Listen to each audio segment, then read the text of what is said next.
Yeah, so as you were hearing there, a fifth straight loss in the Premier League for West Ham, a result that has seen them actually drop to 17th in the table, with the 2 goals impacting, of course, their goal difference, and it means that Everton now go above them in the table. They've played a game more than all the teams around them, West Ham, so if Wolves or Forest were to get a result this weekend, that would see West Ham fall into the relegation zone. It was a game that I was able to catch a little bit of, highlights-wise, and West Ham actually started the game really brightly.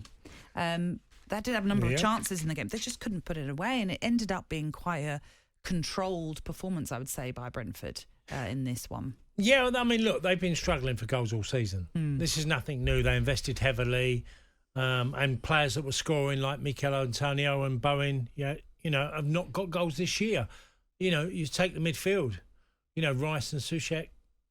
Soucek has definitely not, got close to getting the goals of tally of last season. So for all the players that were doing really well last season, none of them are chipping in this year. And then you add in the new signings, no one's delivering. So it's a problem for David Moyes. It is a huge problem, and he has spoken about the fact that they've tried. I mean, if you look back to last season, it was so reliant on McElhenney, who had done brilliantly for them, but there was always talk about they need to find somebody else. They can't just, completely rely on McElhenney, and Scamacca came in. Let's hear from David Moyes before we talk more about this game and the position that West Ham find themselves in. This is what he says about knowing his position is always going to be under scrutiny. I'm concerned when I get one defeat, so I've been concerned once we get one defeat, then I start thinking about it. So 5's bad as well. But yeah, it's right, and we're not enjoying it. We're not enjoying the feeling. We want to get back into the groove. But it's a new year. We're about to start again. Everybody's position can be under threat, and it's more so if you're going to lose games. So I've been brought up in football. I know how it works. But we'll see how we go. We've done a lot of good things, but maybe not so good at the moment. But hopefully we can put it right. Hopefully they can put it right, he says. West Ham's next game is away at Leeds on Wednesday, so a team that's sort of in the similar picture to them right now as things stand, sort of towards the bottom end of the table. A must win already then for West Ham when you consider the position that they find themselves in, Cass. And they spent a lot of money in the summer. Just these transfers just have not quite worked out as of yet for West Ham. And when your top goal scorer's got 3 goals in the Premier League, former Brentford player, Ben Rama, Scamacca's got a couple, Antonio has, BeIN has.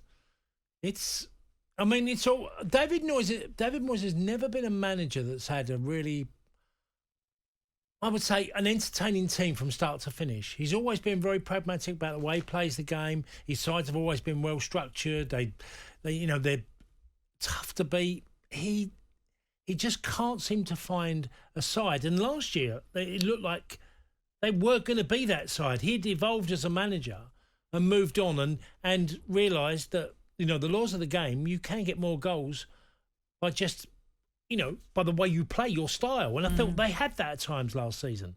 They just haven't got close this year. Whether it's Europa League and just players not playing as well, he's probably pulling his hair out over the way. I mean, here's one that. Last night, set pieces. You would never, ever go against West Ham on set pieces or David Moyes' team.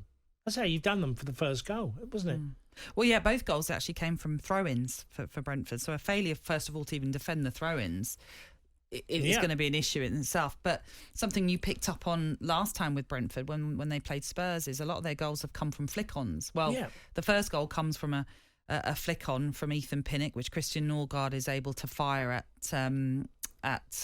who's the goalkeeper? Fabianski. And then that's parried straight into the path of Tony, who can tap it in. And then the second one, again, similar. It's from a throw-in, and Ivan Toney actually flicks it, kind of like a flicked lobbed, shall we say. And Josh Da Silva just shows the pace and the power. How quick is he, by the way? I know. He's terrific. And you feel like he's still not got going yet because he had a very bad injury and so didn't really play much of a part in the Premier League, our first Premier League season.